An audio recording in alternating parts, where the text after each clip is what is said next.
Hey, I'm Casey, and welcome to Home Movie Film School.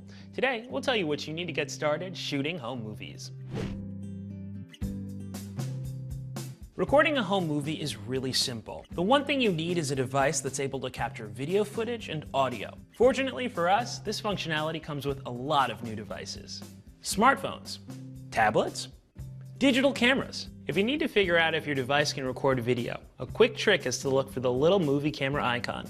Chances are, if you have this, you can record a little video. With non-camera devices, you can definitely make do in a lot of situations, especially when you're recording tiny bursts of footage. It might be a little awkward wielding your laptop around, but it works in a pinch. Smartphones are especially good because they're small and most people carry them. You just want to make sure you shoot them with the camera lens in landscape position. There are a couple limitations to these non-camera devices, but the most common is the lack of a zoom lens. A lot of them will have digital zoom, but that's just a magnification of the image. For an optical zoom lens, you need to make the jump to cameras. If your smartphone isn't cutting it for you, the next step is to purchase an interchangeable lens camera or camcorder. These devices allow you to zoom in from a distance. For example, if you want to film sports, get a zoom lens. You can find cameras that shoot HD video, still photographs, and are easy to operate. Automatic focus makes things easier too. Just point and shoot. In order to avoid shaky images, use a tripod. They come in all shapes and sizes. Just set it up and press record. It does all the hard labor for you. When shooting for extended periods of time, extra batteries are essential. If your device has removable batteries, make sure to purchase a couple more. Audio is critical for good video, and if you need to step up your sound quality, I recommend an external mic. These microphones attach to your camera, allowing you to hear mom and dad crystal clear. If you want great sound with your phone or tablet, you must buy an external recorder to plug your microphone into.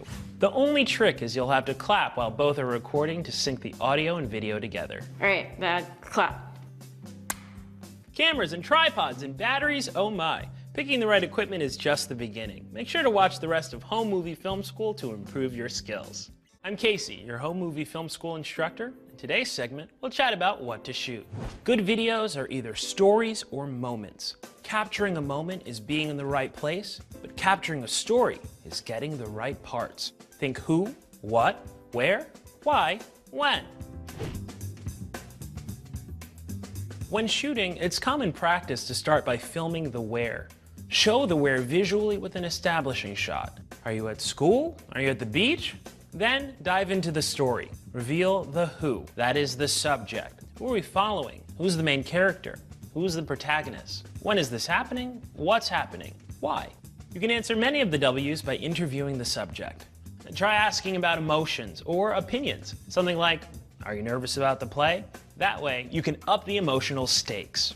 If you want to edit yourself out the video, make sure your star talks in complete sentences. Though sometimes a parent-child conversation has a lot of character to a home movie. Happy birthday, Mom! If you have time, shoot the atmosphere. When you start editing, you'll have a lot to choose from, and you can keep audiences interested by cutting to clips of other things that were happening or present at the same time as the main action. Those other things are called coverage. For example, you could start your video with a card that reads Mom's birthday, or instead use footage of a happy birthday balloon, followed by a shot of the birthday cake that reveals Mom's name to explain what's going on.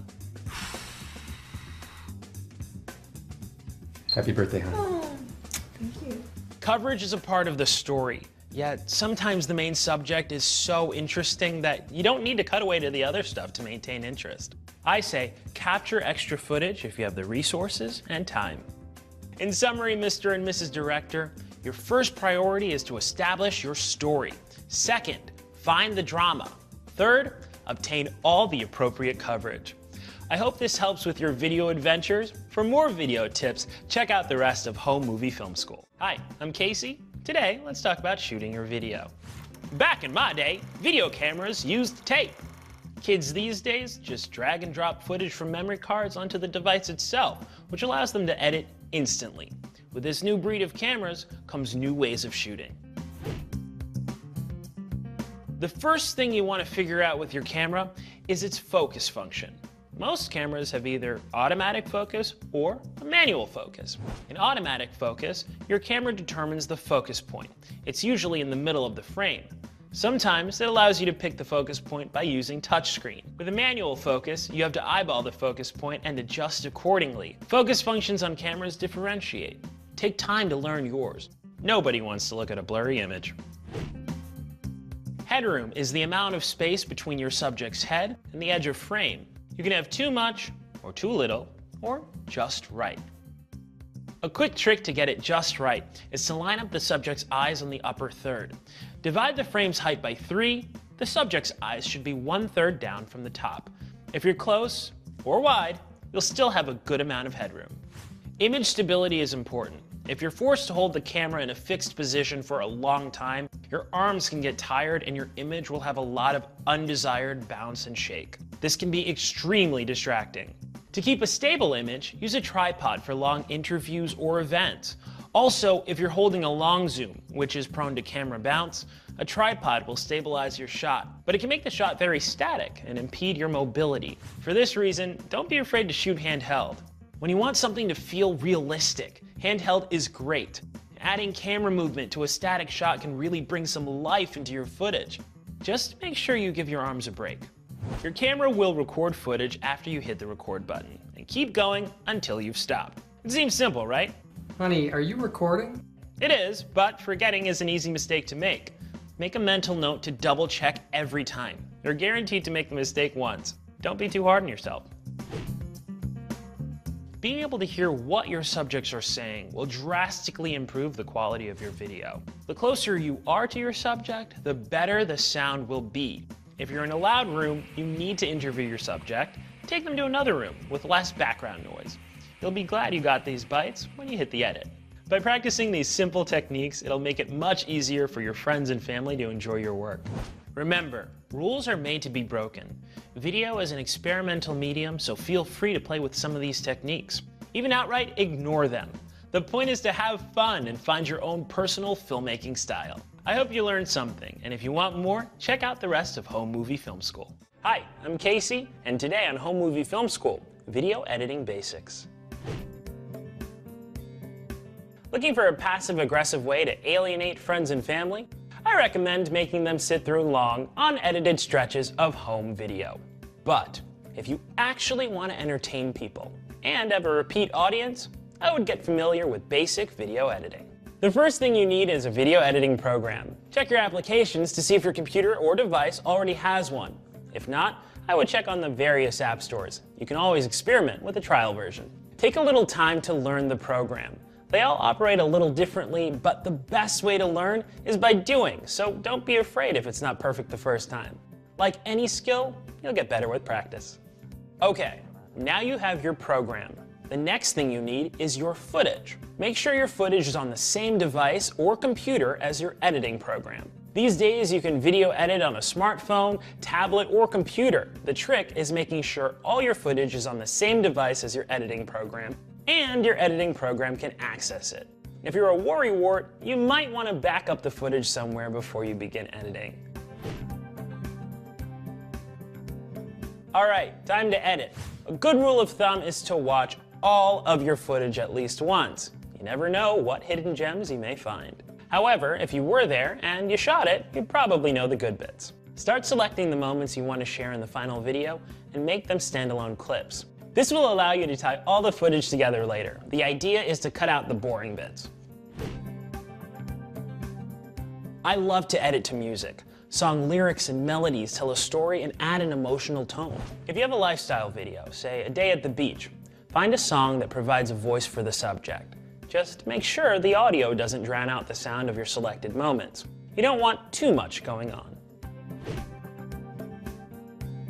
Now that you've got your moments and your music, it's time to bring it all together. Start connecting your moments with edits. Add transitions for a little flair. Keep it simple.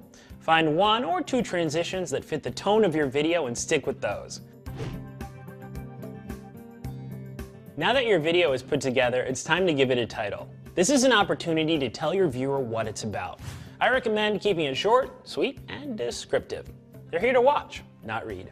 Once your masterpiece is finished, it's time to export. Exporting is when your editing program turns your cut into a video file. Some programs export a file that's instantly shareable on video platforms and social media, and some export a file that you then have to encode again to share. I recommend exporting the highest quality for your personal archive, and then also creating a file optimized for sharing and uploading. Now you know video editing basics. Just remember, editing is an art and there's always more to learn. I'm Casey, and that's a wrap on today's edition of Home Movie Film School. What's the point of having a great video if nobody can watch it?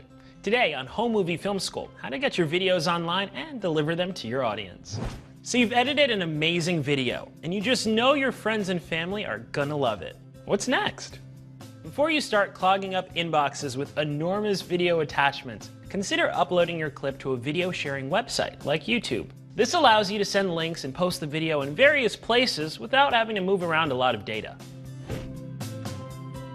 First things first, you've exported your video and now you want to post it online. Figure out what video sharing service you want to go with and research how to post or upload videos. Usually the service will have a step-by-step guide on the site. Not all file types work with every service, so you might have to re-export your video out of your editing program. A lot of editing programs have settings for specific streaming platforms, so it might do the work for you. Some cameras and camcorders allow you to upload directly to Facebook and YouTube via Wi-Fi. These services are improving every day, so don't be intimidated. You can figure it out. When you upload your video to a video sharing website, your title and written description make your video searchable. Giving your movie a catchy title will attract new viewers. Another way to increase your traffic is by adding tags. These are keywords that associate with your video. So if it's a holiday celebration video, write the holiday name as a tag like Thanksgiving. Why not also add turkey, pie, and pumpkin if they appear in the video? The title, description, and tags will help people locate your video on the internet.